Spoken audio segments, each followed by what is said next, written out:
Okay, habari za saizi. Unaweza ukawa unahitaji kuanza biashara au kuanza ujasiriamali wowote.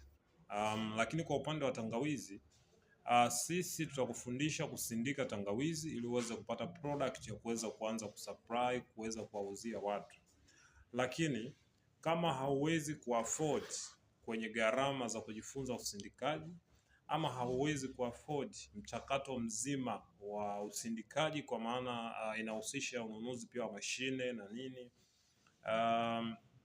njia ambayo naweza nikakupa ikawa rahisi kwako hii hapa. Sisi kama G African Foods tunasindika na kuproduce products mbalimbali za tangawizi, ikiwemo ginger paste, kuna ginger biscuits, kuna tangawizi ya unga, kuna product nyingi ambazo zinatokana na tangawizi. Sasa in case hauna cash, hauna mtaji, hauna capital ya kuweza kuafford mchakato mzima, manake hapa wachokufanya unaweza ukachukua kiasi kidogo tu cha fedha, either kuanzia 100,000, 1,500,000, ukaweza kubuy products from us kwa bei ya jumla, wholesale.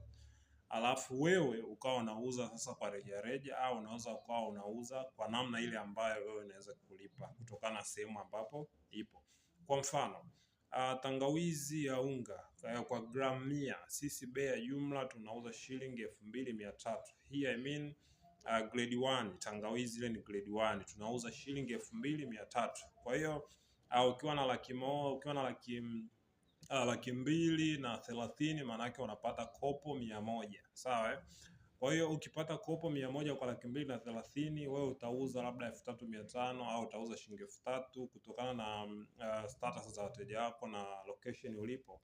Maana yake unakuwa tayari umeshapata mtaji, unaweza ukaanza mchakato wako, sawa? Kwa hiyo sio lazima usindike, sio lazima ununue mashine. Kwa hiyo kuna mbinu nyingi ambazo zinaweza kufanya wewe ukaanza kufanya shughuli zako kama mjasiriamali wa kujitegemea, sawa? Lakini pia ukija kwenye ginger paste, na kwenye hivyo tutakuuzia bei ya jumla. Kwa hiyo kila kitu kinawezekana, sawa?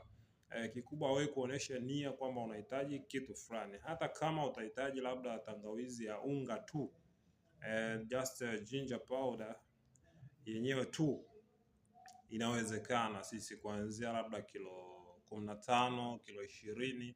Kama alivyosema, mimi nazingatia sana wajasiriamali wadogo na dili nao sana. Kwa hiyo kiwango kidogo ulichonacho unaweza tukakuanzishia biashara na ujasiriamali wako ukakua, na baadaye ukaanza kujitegemea. Sasa unaweza kununua mashine, unaweza kufanya kitu fulani. Kwa hiyo karibuni sana, inawezekana. Usione kama ngumu, ni rahisi sana. Asante.